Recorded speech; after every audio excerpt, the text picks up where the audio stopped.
Doctor Babasaheb Ambedkar open university.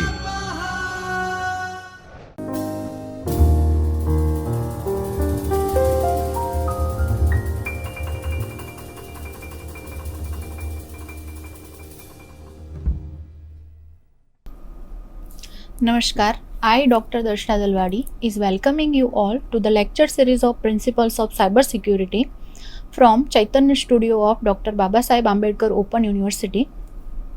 In last lecture, we discussed about the threat analysis, risk assessment, then the assets involved in risk assessment process, then after the threat actions, threat value analysis, threat value assessment, then threat consequences.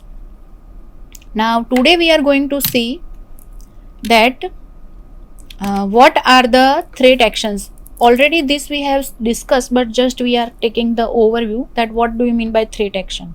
Threat action means an assault which is taken on our system security.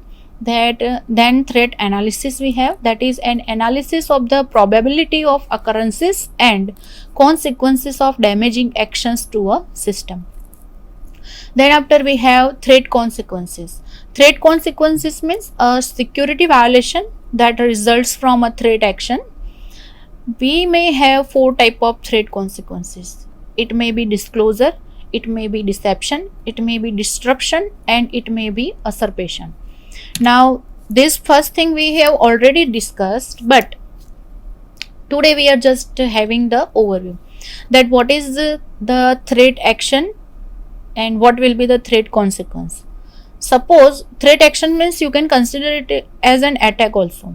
Suppose we have an attack which is exposure or interception or inference or intrusion, then we will have one threat consequence that is called as the unauthorized disclosure.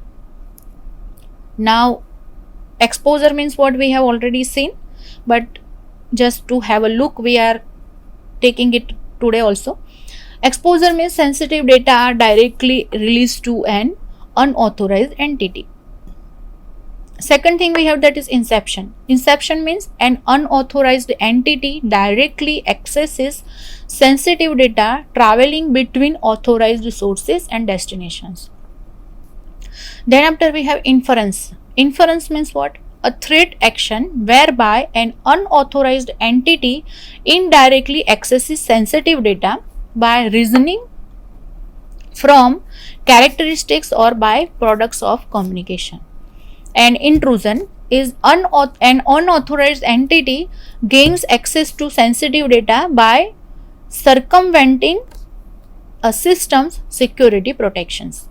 If any of such attack we have, then as a result, as a consequence, we will get an event where an entity who is unauthorized is getting the access of the data.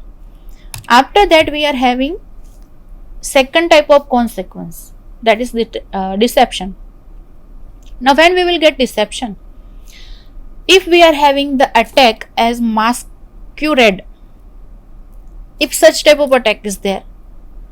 Now what do you mean by this masquerade attack?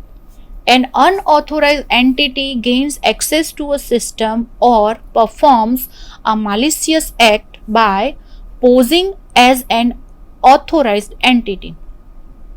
They are not authorized, but they are posing as an authorized entity and getting the access of the system. Then you will have consequence as a deception. Second type of attack we have, that is falsification. Falsification means, as the name suggests, something false will be there, right? So false data deceive an unauthorized entity. False data means unauthorized users, means data is not correct. They are deceiving authorized entity, then such attack will also have this deception countermeasure or consequence. Then repudiation. Repudiation means what? An entity deceives another by falsely denying responsibility for an act. If such type of such type of attacks you have, threat attacks, then the threat consequence you have is deception. Now what do you mean by deception? Deception means a circumstance or event that may result in an authorized entity receiving false data and believing it to be true. Got it? Deception means what? One type of event in which what you will have, an authorized entity will receive false data and it will interpret it as true data. Data is not true, data is false only, but at the receiving side, when it is receiving the data, it will be considered as a true data. So if such thing you have, then it is called as the deception. Next thing we have, if we are having the threat attacks like incapacitation. Now in with that what we will have, then we can say that it prevents or interrupts system operation by disabling a system component. If such type of attack you have, then you will have consequence as disruption. Second attack you have, that is corruption. So undesirably alters system operation by adversely modifying system functions or data. Then we have obstruction, a threat action that interrupts delivery of system services by hindering system operation. If such type of or any type of this attack you have, any one of this you have, then the resulting consequence will be disruption. Disruption means what? A circumstance or event that interrupts or prevents the correct operation of system services and functions. Whatever system function you have, the process you have, it is interrupting it, and by interrupting it, stealing some information or generating harm to your system. That is what you are having in disruption. After that you are having the another threat action, that are misappropriation and misuse. Now what do you mean by this misappropriation? An entity assumes unauthorized logical or physical control of a system resource, and in misuse causes a system component to perform a function or service that is detrimental to system security. If you are having such type of threat actions, then what will be the threat consequence? The threat consequence will be usurpation. Now what is the meaning of usurpation? A circumstance or an event that results in control of system services or functions by unauthorized entity. Authorized entities are not controlling the system in such type of threat actions.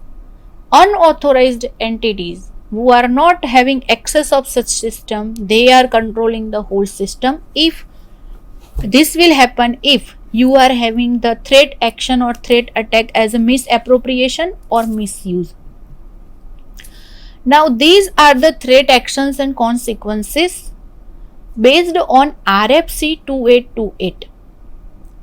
Other may have different consequences, but we are considering here RFC 2828. In that, if such threat actions are there, then for that what are the consequences given, we have discussed. After that we are having threat analysis. Now in threat analysis what we are doing actually? To prepare severity of the risk assessment model, the OWASP risk rating methodology is used.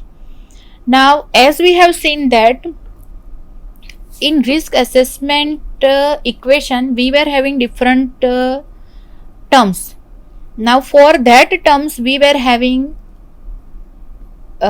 in that equation only terms were written, but when we are calculating something at that time with the help of terms, we cannot get any value. To get a numerical value, we need to provide the numerical values to that terms. So here we are using the risk assessment model of AWASP for risk rating methodology, which will help us to rate the severity of the task at a time. And these ratings are given from 0 to 9. If the risk involved is low, then it will have the value as 0. If the risk involved is high, then it will have the value as 9. And in between, the values are given. Getting? So we are following OWASP risk methodology rating methodology that is used here. Now first thing we have, that is skill level. Skill level means how skilled the attacker is. What is the meaning of skill level? You can say that how technically skilled is the group of threat agents. Whatever threat agents you are having, right? You can say attackers also. So how much skilled the attackers are? They are technically sound, they don't know anything about it, or they know something about it. Based on this, different ratings are given to them. Now first thing, if they are not having any technical skill, then to them the risk is given, that is 2. Means the priority, or we can say severity given to it is the value 2. Then some technical skills they are having, then the value is 3. Advanced computer users are there, then 5. The network and programming skills they have, then 6. And security penetration skills, then 9. If they have such security penetration skills, then they are having the value as 9. So this is for skill level. The next thing we have, that is motive. How motivated this group is. Whatever threat agents you have, how motivated they are to find and exploit this vulnerability. Their motivation is also important. What is their motive and how dedicated they are to their motive. Based on that, we are having the severity values. Low or no reward means their motive is low, or they are not too much dedicated to their motive, then they will have value as 1. Severity will be 1. Possible rewards, they are having some possibilities to get reward, then they will have severity for 4. And high reward, then the severity value is 9. Now you may have questioned that why I have taken these 3 things only, 1, 4, 9. We may have number of things, means 1 to 4, 1, 2, 3, 4, 5, 6, 7, 8, 9. That thing may be there, but I have just considered here 3 things. Low or no, then 1. Possible reward, then 4. And high reward for 9. Getting? Then after opportunity. What resources and opportunities are required for this group of threat agents to find and exploit this vulnerability? If they require more resources, then what will be the severity? If they require less resources, then what will be the severity? That is written in opportunity. Full access or expensive resources required, then they are having severity as 0. Then special access or resources required, special access or special resources required, then its severity is 4. Then some access or resources required, some access or some resources required, then 7. And no access or resources required, then it will have the severity as 9. They do not require the access of any resource, then the severity will be 9. How we can say the severity will be 9? Because they don't need any access of the resources, even though they are able to get the information, even though they are able to perform the threat. Then how clever they will be, how technically sound they will be. Because of that, they will have the severity as 9. And here we discuss that if they require full access or expensive resources, then the severity will be 0. It means to get the access of the organization, they require to get the information, or to get perform the threat on our system, they require the access of all the resources which we are using. In organization, number of resources may be there. So in this situation, the chances are there that they may not get the access of full resources of our system, or suppose somehow they are getting the access of full resources, but it may happen that in some resources they are not able to get full access of that resource. They may get partial access, or they may get access up to 90%. So if such situation is there, then we can say that the chances of executing the threat on such organization will be less. So the severity is given as 0. Then after we have size. How large is the group of threat agent? If threat agents are developers, then they will have priority severity as 2. Then system admins, then 2. Then intranet users, then 4. Then partners, then 5. Authenticated users, then 6. Anonymous internet users, then 9. Management is better able to understand the implications of the threat and vulnerabilities when they are presented in the form of number of statistics, which means quantifiable and measurable. Then after, next thing we have, that is vulnerability analysis. Now what do you mean by it? First, before moving on analysis of vulnerability, we need to understand what is the meaning of it. It means a weakness that a threat can exploit to breach security and harm your organization. In simple terms, you can understand a place from where threat can come in your system. That is called as the vulnerability. Means the weakness of your system. Vulnerabilities can be identified through vulnerability analysis, audit reports, the NIST vulnerability database, and vendor data. There are many ways to find the weaknesses of your system from where a threat can exploit or can enter in your system to breach the security of your organization and generate some harm. The problem faced within many organizations is the ability to effectively filter out the false positives from assessment applications. The major problem faced by many organizations are what? To identify, to filter out the false positives. False positive means they are not positives, means they are not authorized, but even though they are considered as an authorized person. So that is, in simple terms, you can understand like this. That is called as the false positive. The result of the various manual and automated tools must be verified. Now what we have to do for it? So we need to verify the manual and automated tools for the systems whatever we have. The results of it we have to verify. False positive results can be mitigated by ensuring that the assessment applications are up to date with the latest stable signatures and patches.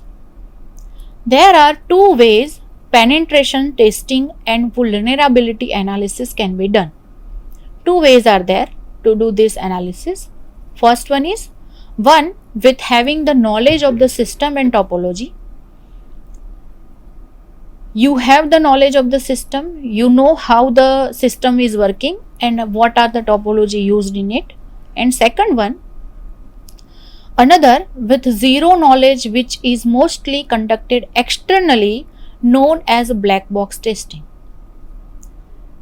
Second way is you don't know anything about your system. Blindly you are applying your assumptions and your techniques. That is called as the black box testing. So these two are the ways we are using for penetration testing and vulnerability analysis. Next thing we have the examples. What are the examples for this vulnerabilities in your system? Lack of sufficient login mechanism, then input validation, then sensitive data protection, then session management, then cryptographic vulnerability, then memory leak issue, cross-site request for forgery, then remote code execution, business logic vulnerability. These are the things, or you can say these are the entry points from where an attacker can attack your system. Then after, here we are having one process called as the VAPT. VAPT means vulnerability analysis and penetration testing process. Here you can see 4 phases are given to you. In first phase we are having the assessment and dissection of vulnerability. Second phase is penetration testing. Third phase we have that is reporting and documentation, and fourth phase we have that is establishing scope. Now these 4 phases are having different tasks which are performed in it. Now in first one, assessment and detection is considering what? Assessment performed using automated as well as manual tools. First we are trying to assess the vulnerability and we are trying to detect it. So for that what we are doing? We are performing the assessment using automated as well as manual tools. In penetration testing phase what we are doing? Verification of vulnerabilities by various penetration tests to avoid false positives. Whatever we have identified, whatever vulnerabilities we have identified, we are now here, we are testing it, verifying it. For what purpose we have to verify? We have to verify that these are actual entries which we need to check, which we need to consider, or they are false positives. So that verification we are doing in this phase. Then after we have next phase, that is reporting and documentation. It includes what? Analysis of outcome and reporting the findings with the recommendations. Whatever analysis we have done, based on that outcome is what? That reporting we are doing, and we are generating the recommendations based on the analysis. And fourth one, establish scope. In that we are preparing the checklist for the target. Actually first step will be this one, that prepare checklist for the target. First one, that is establishing the scope. Second one we have that is assessment and detection of the vulnerabilities, and third one we have that is penetration testing, and fourth one we have that is reporting and documentation. So this whole process is called as the VAPT process, vulnerability assessment and penetration testing process. That then after we have different factors of vulnerability. What are that? First we need to understand what is it. The goal here is to estimate the likelihood of the particular vulnerability involved being discovered and exploited. Assume the threat agent selected above age of discovery. First factor we have that is age of discovery. Now what is it? How easy it is for this group of threat agents to discover this vulnerability? How easily they are able to identify? Practically impossible, then the severity will be 1. Difficult, then the severity will be 3. easy, then the severity will be 7, and automated tools available to discover, then severity will be high, that is 9. Then second factor we have, that is ease of exploit. How easy is it for this group of threat agents to actually exploit this vulnerability? Theoretical, then 1. Difficult, then 3.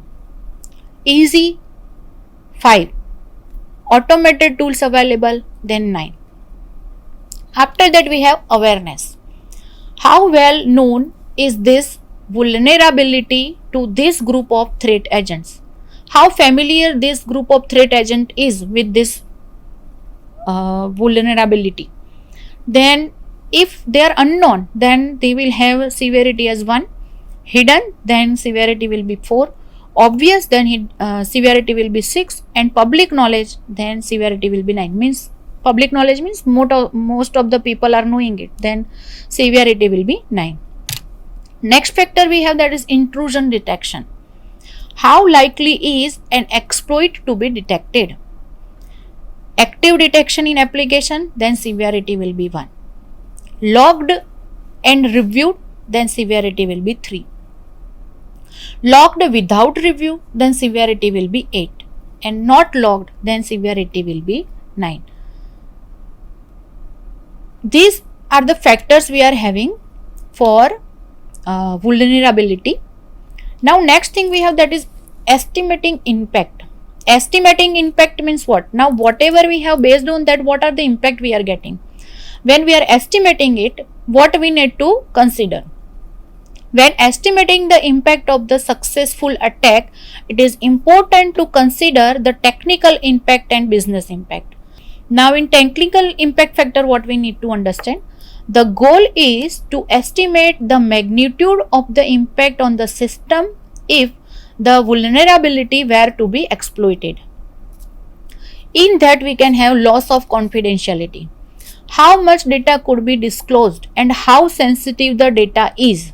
Based on that we are having different severity. Minimum non-sensitive data disclosed, then it will be 2. Minimal critical data disclosed, then it will be 6. Extensive non-sensitive data disclosed, then it will be 6.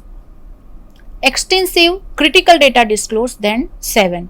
And all data disclosed, then 9. Then we have loss of integrity. How much data could be corrupted and how damaged is it? Integrity means the integrity of data here we are talking about. So how much loss we are having in that, how much data is corrupted, based on that we can have the severity. Minimal slightly corrupt data, then 1. Minimal seriously corrupt data, then 3. Extensive slightly corrupt data, then 5. Extensive seriously corrupt data, then 7. And all data totally corrupt, then 9. Loss of availability. How much service could be lost and how vital is it? Minimal secondary service interrupted, 1. Minimal primary service interrupted, 5. Extensive secondary services interrupted, 5. Extensive primary services interrupted, 7. All services completely lost, then 9. Loss of accountability. Are the threat agent's action traceable to an individual?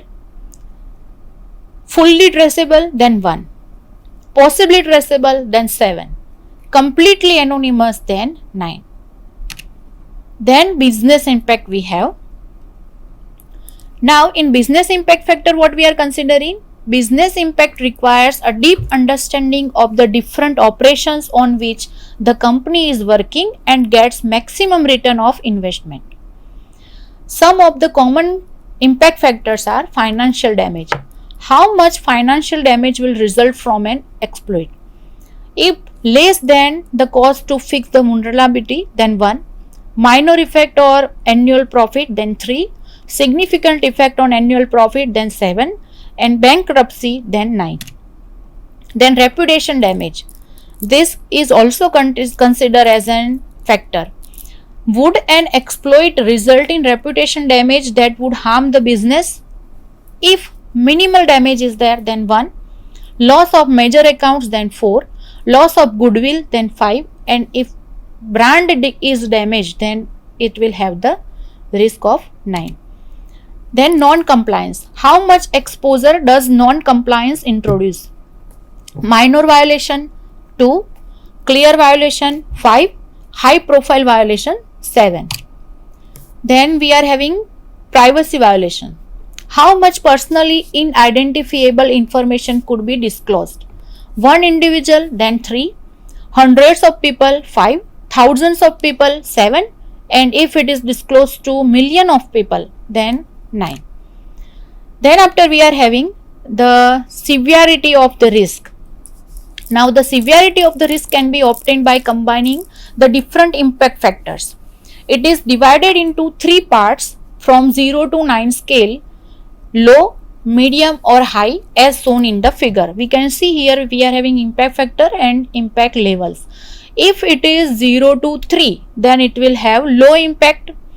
If it is from 3 to 6, then it will have medium impact, and if it is 6 to 9, then it will have high impact. Then after we are having countermeasures that we will discuss in next lecture. Thank you.